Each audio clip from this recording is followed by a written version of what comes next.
అందరికీ very very good morning. Andhra Pradesh రాష్ట్రాన్ని సర్వనాశనం చేస్తున్నటువంటి ఆ చంద్రబాబు నాయుడు గారి రెండు విషపుత్రికలైనటువంటి ఈనాడు, ఆంధ్రజ్యోతి అనేటటువంటి పత్రికా ఉగ్రవాద సంస్థల్లో ప్రతిరోజు రాసేటటువంటి రాతలు ఇంతకంటే దిగజారాలన్న ప్రతిసారి వాళ్ళు దిగజారిపోతూ పెడుతున్నటువంటి బ్యానర్ హెడ్డింగ్స్ ఈరోజు ఎటువంటి రాశారో ఒకసారి చూద్దాం. లోకేష్ నిన్న అసెంబ్లీలో ధ్వజం ఎత్తాడంట. మంత్రి లోకేష్ ధ్వజం. ఏం ధ్వజమా గజమా బాబు? ఏం ధ్వజం? వైకాపా పాలనలో జగన్ కంపెనీలకు 1000 కోట్లకు పైగా అనిశ్చిత లబ్ధి. ఏ కంపెనీలకు లబ్ధి చేకూర్చారో, జగన్ గారికి సంబంధించి ఏ కంపెనీకి ఏం లబ్ధి చేకూర్చారో లిస్ట్ ఏమైనా ఉంటే బయటపెట్టు. నీ హెరిటేజ్ పేరుతో నీ హెరిటేజ్ కల్తీనైని ఇందాపూర్ ద్వారా అంతకుముందు నువ్వు అధికారంలో ఉన్నప్పుడు, ఇప్పుడు మళ్ళీ మీరు అధికారంలో ఉన్నప్పుడు సప్లై చేస్తున్నారు. Point number 1. Point number 2, VSR ventures అనేటటువంటి ఒక ప్రైవేట్ లిమిటెడ్ కంపెనీ నుంచి విమానాలని, హెలికాప్టర్లని ప్రభుత్వమే రెంట్కు తీసుకొని మళ్ళీ ప్రభుత్వం డబ్బులు చెల్లించి అది విఎస్ఆర్ వెంచర్స్కి వెళ్తుంది. ఆ విఎస్ఆర్ వెంచర్స్ ఎవరు? దాంట్లో పెట్టుబడి నీ హెరిటేజ్ సంబంధించింది పెట్టుబడి. మండి ఎవరు ఇప్పుడు ఇక్కడ లబ్ధి చేకూరుతుంది? ఎవరికి లబ్ధి చేకూరుతుంది ఇప్పుడు? కదా దొరికిపోయేది ఇలా అని హెరిటేజ్పై బొత్స వ్యాఖ్యలు అర్ధరహితం అని ఇందాపూర్ డైరీకి హెరిటేజ్ కో కంపెనీ అని బొత్స సత్యనారాయణ ఆరోపించడం విడ్డూరంగా ఉంది. అవునా? చాలా విడ్డూరంగా ఉంది కదా. కో కంపెనీ అన్నదే ఉండదన్న విషయం అంత సీనియర్ నేతకు తెలియదా? కో కంపెనీ అంటున్నావు కదా, కో కంపెనీ అనేది ఉండదు. కో ప్యాకింగ్ అని నువ్వే అంటున్నావు. కో కంపెనీ కాదు, డైరెక్ట్గా మ్యానుఫ్యాక్చరింగ్ కంపెనీ. కో కాదు ఇక్కడ.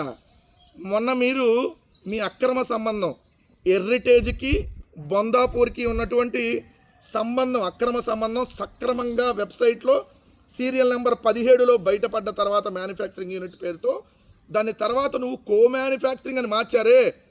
ఎందుకు? రంకు బయటకు వచ్చిందనే. రంకు బయటకు వచ్చినాక మార్చినాక మళ్ళీ ఇప్పుడు కో కంపెనీ కాదు, కో ప్యాకింగ్ అంటారు. కో ప్యాకింగ్ అది డైరెక్ట్ ప్యాకింగ్. అక్కడ ఏమేం ప్యాకింగ్ అవుతున్నాయి తెలుసా? అక్కడ మీరు చెప్పినవి ఏం ప్యాకింగ్ అవుతున్నాయి? మిల్క్ పౌడరు, అదే skimmed milk powder, ultra high temperature milk, paneer, cheese, ఇవి డైరెక్ట్గా మ్యానుఫ్యాక్చరింగ్ అవుతున్నాయి. అక్కడ జిఎస్టీ కూడా డైరెక్ట్గా మీరే కట్టారు ఇందాపూర్కి. మరి ఎంత సంబంధం, ఇంత సక్రమంగా అక్రమ సంబంధం బయటపడ్డాక మళ్ళీ మీరు ఏం సంబంధం లేదు అది కో ప్యాకింగ్ అంటారు అని చెప్పి దులుపుకోవాలనేటటువంటి ప్రయత్నం చేస్తే అడ్డంగా మీరే దొరికిపోతున్నారు. ఇందాపూర్లో నెయ్యి కొనుగోలు చేయలేదంట ఇందాపూర్ డైరీ నుంచి హెరిటేజ్. ఎప్పుడు మేము ఇందాపూర్ నుంచి కొనుగోలు చేశారు నెయ్యి అంటలా, మీ నెయ్యే ఇందాపూర్ పేరుతో సప్లై చేశారంటున్నాం. హెరిటేజ్ కల్తీ నెయ్యిని ఇందాపూర్ పేరుతో 658 రూపాయలకి కేజీని సప్లై చేస్తూ ఉన్నారు. అంతకుముందు కూడా మీరు 2014 నుంచి 19 దాకా అధికారంలో ఉన్నప్పుడు హెరిటేజ్ నెయ్యినే ఇందాపూర్ పేరుతో సప్లై చేశారు. మీరు ఇందాపూర్ నుంచి కొనుగోలు చేయాల, మీరు ఇందాపూర్ పేరుతో సప్లై చేశారు. ఇది కదా మేము అనేది. దాని మీద మరి సిబిఐ విచారణకి ఇద్దామన్నారా లోకేష్ గారు? సిద్ధమా మీరు? 2 కేజీ 1000 రూపాయల కంటే తక్కువ ఉంటే ఇది కల్తీ అని చెప్పి ఆయన శాసనమండలిలో మాట్లాడుతున్నాడు. మరి ఈరోజు స్విగ్గీ, ఇన్స్టామార్ట్ వాటిలోకి వెళ్ళి హెరిటేజ్ కొడితే హెరిటేజ్ 650 రూపాయలకో 620 రూపాయలకో దొరికింది. మరి 1000 రూపాయల కంటే తక్కువ ఉన్నదల్లా కల్తీ అయితే నీ హెరిటేజే మొట్టమొదటి కల్తీ కదా. మరి ఇప్పుడు నువ్వు సప్లై చేస్తున్న ఇందాపూర్, నీ హెరిటేజ్ది ఇందాపూర్ పేరుతో నువ్వు సప్లై చేస్తున్నది 658 రూపాయలు. మరి అది కల్తీయే కదా. 320కి సప్లై చేస్తే కల్తీ అన్నావు కదా. మరి 650కి సప్లై చేస్తే సగం కల్తీయా? అక్కడ నెయ్యే లేదన్నావు కదా, ఇక్కడ కొద్దిగా నెయ్యి పెట్టి మిగిలిన అన్ని రసాయనాలు, జంతువులు కోబెట్టావా? మరి దీనికి సమాధానం చెప్పాలి కదా. మరి ఇప్పుడు నందిని కూడా 750కి సప్లై చేస్తుంది, మరి అది కల్తీయే కదా ఈ లెక్కలో. నువ్వు అన్నదానికే. రెండోది వచ్చేటప్పటికి ఇప్పుడు నిన్న క్లియర్గా శాసనమండలిలో బొత్స సత్యనారాయణ గారు ఏదైతే హైదరాబాద్లో ఇప్పుడు ఇందాపూర్ డైరీకి సంబంధించినటువంటి సొనాయి నెయ్యి 560 రూపాయలకి ఇక్కడ దొరుకుతుంది అనేది క్లియర్గా విత్ ఎవిడెన్స్ చూపించారు. చూపించిన తర్వాత ఇప్పుడు తిరుమల తిరుపతి దేవస్థానానికి అది 658 రూపాయలకి సప్లై చేస్తుంది, అంటే 100 రూపాయలు ఎక్కువకి. దీన్ని కూడా ఏదేదో లెక్కలు చెబుతా అది ఇది కేజీలు, అది లీటర్లు అని చెప్పి చెబుతున్నారు. అసలు ఎక్సైజ్ డ్యూటీ 12% ఉంటుంది. మామూలుగా మనం రిటైల్గా అంటే బయట మనం షాపులకి సప్లై చేయాలి అని అంటే ఎక్సైజ్ డ్యూటీ 12% ఉంటుంది. మళ్ళీ అక్కడ షాపులకు సంబంధించి వాళ్ళు మార్కెటింగ్ చేసుకోవాలి, అక్కడ రిటైల్ ప్యాకేజ్ రిటైల్కి సంబంధించిన ప్యాకేజింగు, స్టోర్ రెంటు, మళ్ళీ అక్కడ స్టాఫ్కి సంబంధించిన శాలరీలు ఇవన్నీ ఇచ్చుకోవాలి. కాబట్టి బయట షాపుల్లో ఎక్కువ రేట్లకు అమ్ముతాం. మామూలుగా అయితే బయట షాపుల్లో ఎక్కువ రేట్లకు ఎందుకు అమ్ముతారు? ఆ స్టోర్ మెయింటైన్ చేయాలి, మెయింటెనెన్సు, ప్యాకింగు ఇవన్నీ ఉంటాయి కాబట్టి ఎక్కువ రేటుకి. కానీ తిరుమల తిరుపతి దేవస్థానానికి కేవలం 5% ఎక్సైజ్ డ్యూటీ. సో సప్లై చేసినప్పుడు ఇవన్నీ ఉండవు. మార్కెటింగ్ కానీ రిటైల్ కానీ ఉండవు. దట్టు ప్యాకింగ్ కానీ ఏమి ఉండవు. డైరెక్ట్గా ఏదైతే ట్యాంకర్లో వెళ్ళి సప్లై చేస్తారు, అది కూడా హోల్సేల్గా బల్క్గా. దీనికేం అక్కడ స్టాఫ్ని వీళ్ళందరినీ పెట్టాల్సిన పని కూడా ఉంటుంది కదా. పెట్టి దాన్ని మళ్ళీ ప్యాకేజ్ ఒక యూనిట్ తీసుకొని అక్కడ రన్ చేసి దాని కరెంట్ బిల్లు ఏమి ఉండవు కదా. మరంటే ఎంత తక్కువ సప్లై చేయొచ్చు? మీరు అన్నప్పుడు 560కి 650 కాదు, 350 లోపే సప్లై చేయొచ్చు ఇది. కానీ ఎక్కువ రేటుకి సప్లై చేస్తున్నట్టు చూపించేసి తక్కువ రేటుకి వస్తేనేమో కల్తీ, ఎక్కువ రేటుకి వస్తే ఇది కల్తీ కాదనేటటువంటి ఒక భ్రమ క్రియేట్ చేసి చంద్రబాబు నాయుడు గారి హెరిటేజ్ కల్తీనేని ఏదైతే అక్రమంగా ఇందాపూర్ పేరుతో టీటీడీకి సప్లై చేస్తున్నారు, దీనికోసం ఈ కల్తీ డ్రామా ఆడారనేది క్లియర్గా ఈరోజు అర్థమవుతుంది కదా. రెండో అంశం వచ్చేటప్పటికి ఆయన నేను అంటాడు, పులివెందుల ఎమ్మెల్యే జగన్ కూడా నేను ఫ్లైట్కి తీసుకొని వెళ్తా, క్రికెట్ మ్యాచ్ చూస్తానికి అన్నాడు. జగన్ గారు నువ్వు క్రికెట్ మ్యాచ్కి నువ్వు తీసుకెళ్లాల్సిన పని లేదులే, కానీ ఓ పని చేయి, నువ్వు సానా సతీష్ని మాత్రం తీసుకెళ్ళొద్దని చెప్పి మీ బూత్ కిట్టు చెబుతున్నాడు. అదేంటో మరి సానా సతీష్ని ఎందుకు తీసుకెళ్ళొద్దు అన్నాడు? ముందు బూత్ కిట్టును అడుగు, లేదంటే బూత్ కిట్టునో లేదంటే ఈవీఎం ముఖేష్ కుమార్ మీనానో తీసుకెళ్ళి. ఎందుకంటే నువ్వు జీవితంలో ఎమ్మెల్యే అవనాన్ని ఆ ఈవీఎంల దయతో ఏదైతే ఎలక్షన్ అంతా మేనేజ్ చేసిన ముఖేష్ కుమార్ మీనా నువ్వు మంత్రి అయ్యేటట్టు చేశాడు కదా. సో ముందు ఆయన తీసుకుని వెళ్ళి క్రికెట్ మ్యాచ్కి, లేదా బూత్ కిట్ ఏదో ఇబ్బంది పడతా ఉన్నాడు ఏంటో అడిగి ముందు ఆ సానా సతీష్ వ్యవహారం ఏంటో బూత్ కిట్ని అడిగి అవసరమైతే బూత్ కిట్ని తీసుకెళ్ళి. మమ్మల్ని ఏం అవసరం లేదు, మేము వెళ్ళాలనుకుంటే వెళ్తాం, కొద్దిగా ఓవర్ యాక్షన్ తగ్గించుకుంటే మంచిదని మాత్రం చెప్తా ఉన్నాం. అసలు జరిగింది ఒకటి, వీళ్ళు పెట్టేటటువంటి హెడ్డింగ్లు ఒకటి. ఇక్కడ చూడండి, రఘురామకృష్ణరాజుపై హత్యాయత్నం కేసు, సునీల్ నాయక్ అరెస్టు. అప్పటి సిఐడి డిఐజీ సునీల్ నాయక్ను అరెస్ట్ చేశారు. బీహార్ రాజధాని పాట్నాలోని నివాసంలో అదుపులోకి తీసుకున్న ఏపీ పోలీసులు ట్రాన్సిట్ వారెంట్ ఇవ్వడానికి అక్కడ కోర్టు నిరాకరణ. దీంతో ఆగిపోయిన ఏపీకి తరలింపు. ప్రస్తుతం బీహార్ అగ్నిమాపక సేవలో హోంగార్డు విభాగం ఐజీగా బాధ్యతలు. ఆయన అరెస్ట్ చేసేందుకు వెళ్ళిన విజయనగరం ఎస్పీ దామోదర్ బృందం అని చెప్పి ఈనాడు హెడ్డింగ్. ఆంధ్రజ్యోతి సునీల్ నాయక్ అరెస్ట్లో హైడ్రామా అని చెప్పి ఆంధ్రజ్యోతి హెడ్డింగ్. అసలు ఎవరెవరు వెళ్ళారు చూడండి అక్కడ అరెస్ట్ చేయడానికి. విజయనగరం ఎస్పీ దామోదర్ నేతృత్వంలో గుంటూరు జిల్లా అదనపు SP Raman Kumar, west DSP Aravind, Nagarampalem CI Satyanarayana, మరో 20 సిబ్బంది ఆదివారమే పాట్నాకు చేరుకున్నారు.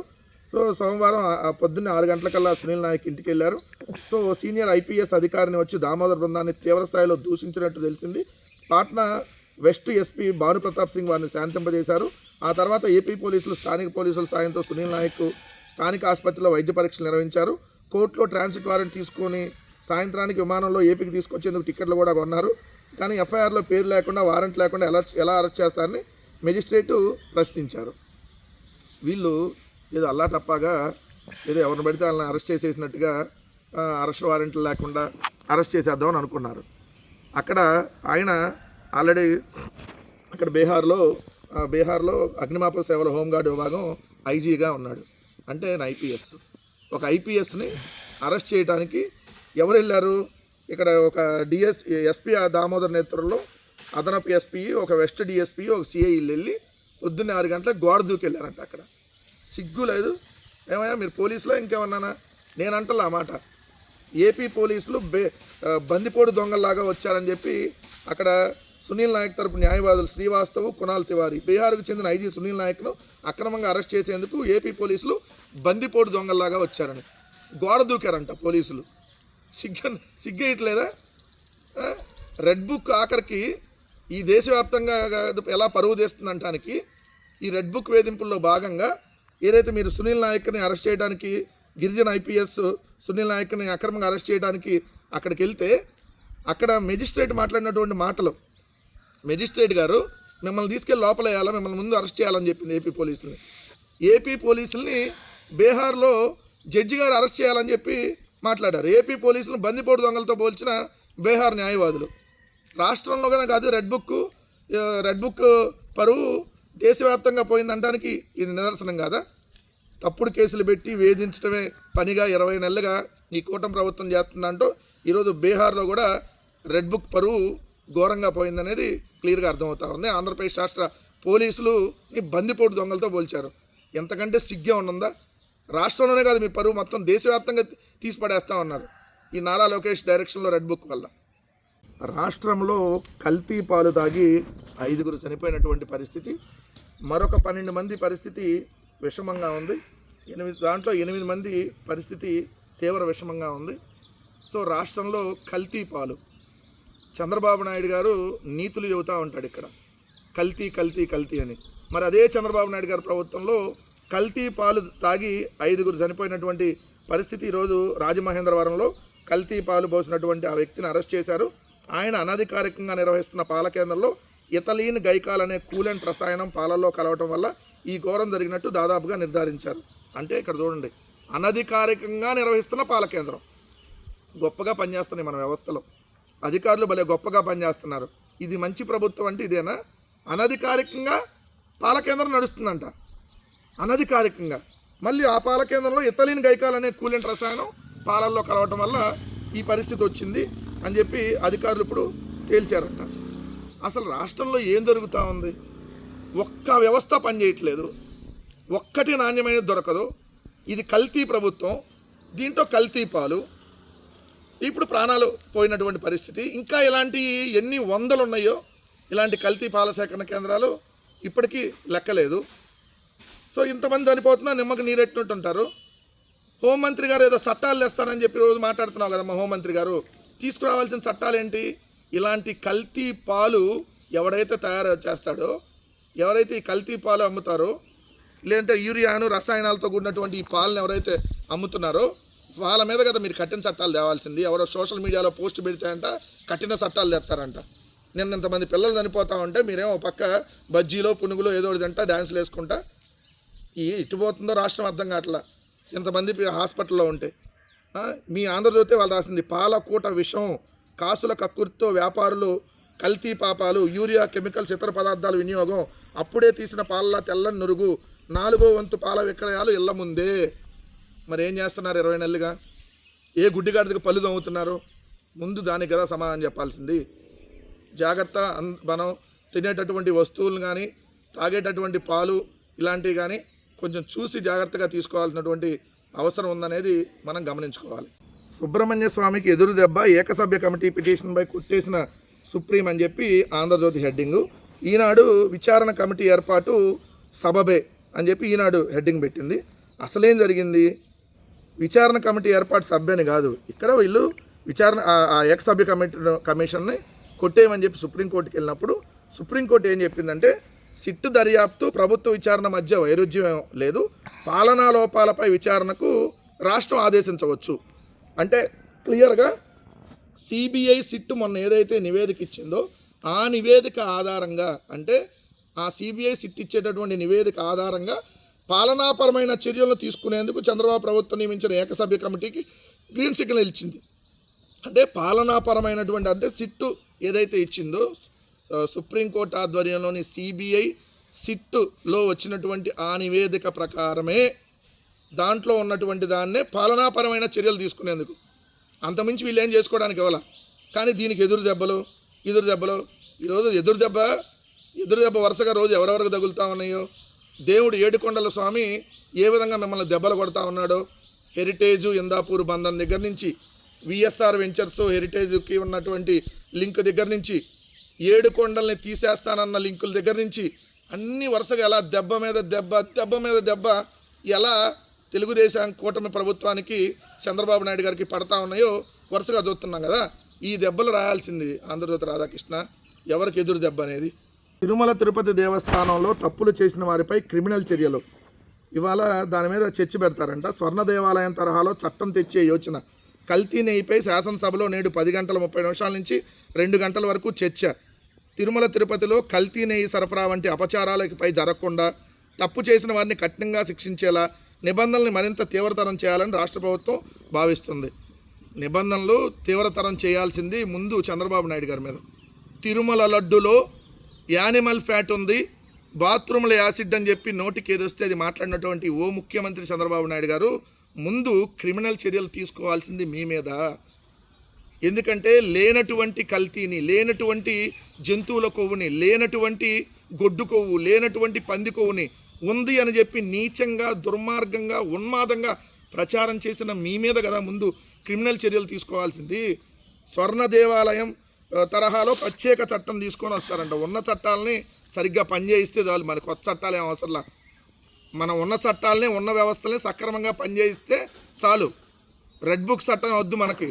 భారత రాజ్యాంగం ప్రకారం ఉన్నటువంటి చట్టాలని, ఏదైతే ఐపీసీఈ లేదంటే మీరు అన్నట్టుగా ఇప్పుడు బిఎన్ఎస్, ఈ చట్టాలను సరిగ్గా అమలుపరిస్తే చాలు. ముందు మీరు తిరుమల మీద దుష్ప్రచారం చేయడం ఆపేయండి. 10 మంది ఎమ్మెల్యేలు అంటే వాళ్ళు ఈ అంశంపై మాట్లాడతారంట. సిట్ ఇచ్చినటువంటి సిబిఐ సిట్టు జంతువులు కొవ్వు లేదంది, అయినా కొవ్వు ఎక్కి మాట్లాడిన వాళ్ళ మీద కూడా మరి డిస్కషన్ పెట్టాలి కదా. ఎంత దుర్మార్గం అంటే తిరుమల తిరుపతి వెంకటేశ్వర స్వామితో పెట్టుకున్నారు. ఖచ్చితంగా ఈ కూటమి ప్రభుత్వం రోజు రోజుకి ఏ విధంగా పతనం అవుతుందో క్లియర్గా అప్పుడు కనపట్లేదా? అయినా శాసన మండలిలో చర్చ చేద్దామంటే శాసనసభలో వైఎస్ఆర్సీపీ వాళ్ళు లేరు కాబట్టి అక్కడ చర్చ చేసుకొని ఎవరు డబ్బు ఆడగొట్టుకొని తిట్టానిగా. శాసన మండలిలో కదా ముందు చర్చ పెట్టండి. శాసన మండలిలో పెడితే ఇందాపూర్కి జీఎస్టీ కట్టినప్పటి నుంచి ఇందాపూర్కి హెరిటేజ్కి ఉన్నటువంటి అక్రమ సంబంధం సక్రమంగా వెబ్సైట్లో ఎట్లా బయటకు వచ్చిందో, ఎలా మ్యానుఫ్యాక్చరింగ్ యూనిట్ అని చెప్పి క్లియర్గా బయటకు వచ్చిందో అక్కడ దాకా చర్చ చేద్దాం. మొత్తం దీని మీద చర్చ జరగాలి. అది శాసన మండలిలో జరిగితే అప్పుడు మీ భాగవతం అంతా బయటకు వచ్చింది అనేది క్లియర్గా అర్థమవుతుంది. కాబట్టి శాసనసభలో వాళ్ళే చెప్పేసుకొని తూతు మంత్రంగా దులిపేసుకోవాలనేటువంటి ప్రక్రియ తప్ప ఏం లేదు ఇక్కడ. సాక్షి విష ప్రచారానికి అడ్డుకట్ట వేయాల్సిందే పలాస ఎమ్మెల్యే గౌతు శిరీష. సాక్షితో పాటు మిగిలిన ఛానల్లో విషం జిమ్ముతున్నాయంట. ఏది మీరు చేస్తున్నటువంటి అవినీతి, మీరు చేస్తున్నటువంటి దోపిడీలు, మీరు చేస్తున్నటువంటి దుబారా, ఇవన్నీ బయట పెడితే, మీరు చేస్తున్నటువంటి తప్పుడు ప్రచారాన్ని ఆధారాలతో బయట పెడితే దాన్ని అంట బ్యాన్ చేయాలంట. నేను సామాజిక మాధ్యమాల బాధితుడిని చిర్రి బాలరాజు. నువ్వే కాదు బాబు, జూనియర్ ఎన్టీఆర్ కూడా సామాజిక మాధ్యమాలకు కాదు, డైరెక్ట్గా మీ తెలుగుదేశం బాధితులు.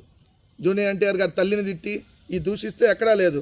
ఏమంటే 20 నెలల్లో 1384 కేసులు నమోదు చేసాం, 1167 మందిని అరెస్ట్ చేసాం, సామాజిక మాధ్యమాల అసత్య ప్రచారానికి కేసులు నమోదు చేసే అవకాశం ఉంది. ఏదో చట్టం తీసుకొని వస్తుందంట, ప్రత్యేక చట్టం. మరి మాజీ మంత్రుల ఇళ్ల మీదకి వెళ్ళి దాడులు చేస్తే ఏం చట్టం తీసుకురారా? వైఎస్ఆర్ కాంగ్రెస్ పార్టీ వాళ్ళు మాత్రం బ్యానర్ కడితే ఏదైతే దాని మీద కేసులు, అదే తెలుగుదేశం పార్టీ వాళ్ళు డైరెక్ట్గా పెట్రోల్ బాంబులు వేసినా కేసులు ఉండవు. ఈ రాష్ట్రంలో ఎటుపోతుందంటానికి ఇది నిదర్శనం. ముందు అడ్డుకట్ట వేయాల్సింది మీ మంత్రుల నోరుల్ని, ముందు అడ్డుకట్ట వేయాల్సింది మీ తెలుగుదేశం మీ కూటమి ఎమ్మెల్యేల నోట్లని, మీ కూటమి ఎమ్మెల్యే చేతులకి ముందు కట్టడి చేయాలి. లేదంటే ఎక్కడ కర్రలు తీసుకొని రాడ్డులు తీసుకొని వెళ్ళి కొట్టేస్తూ ఉంటున్నారు కదా. ముందు ఆంధ్రప్రదేశ్ రాష్ట్రంలో బ్యాన్ చేయాల్సింది ఆ ఎల్లో మీడియాని, ఆ ఎల్లో పత్రికల్ని బ్యాన్ చేస్తే ఈ రాష్ట్రానికి పట్టినటువంటి శాశ్వత దరిద్రం వదిలిద్ది. ముందు దాని మీద చర్యలు తీసుకోమని ప్రజలు కోరుతా ఉన్నారు అనిత గారు.